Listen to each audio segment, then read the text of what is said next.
Okay. Yes, please. Thanks. I'm not confused about Panama. We had conversations. I felt there were strong first steps. We have expectations we made clear in those conversations.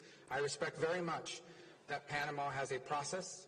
They're a democratically elected government. They have rules. They have laws. They're going to follow their process, but our expectations remain the same. In particular on that, I would just say that the United States has a treaty obligation to protect the Panama Canal if it comes under attack.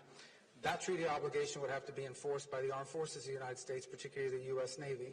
I find it absurd that we would have to pay fees to transit a zone that we are obligated to protect in a time of conflict. Those are our expectations. They were clear. They were clearly understood in those conversations. But I respect very much the fact that Panama has a process of laws and procedures that they need to follow as it relates to the Panamanian Canal authorities. We'll allow them to work through those processes. We intend to make it amicable the way our visits were.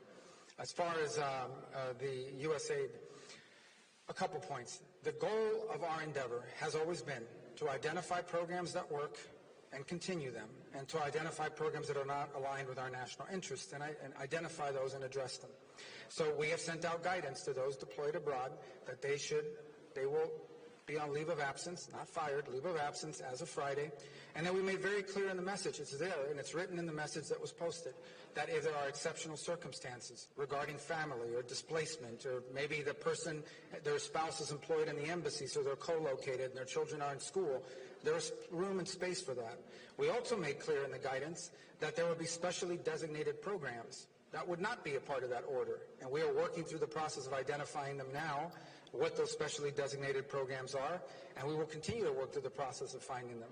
The third point I would make is that people were given 30 days that we would help bring them home if they so desire during that 30-day period. And at the same time, the expectation, as I said, that if they have a special condition or something's going on, we didn't list them all, but we're willing to listen to those. We're not trying to be disruptive to people's personal lives. We're not being punitive here. But this is the only way we've been able to get cooperation from USAID. I had preferred not to do it this way.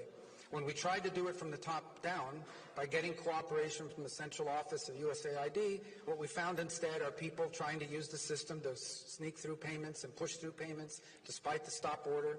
We found people that were uncooperative in terms of giving us information and access, all very consistent with some of the things we experienced while we were in Congress. And so we've had to do this other route instead. But we are going to do foreign aid. The United States will be providing foreign aid, but it is going to be foreign aid that makes sense and is aligned with our national interest. And I know the last question wasn't for me, but I want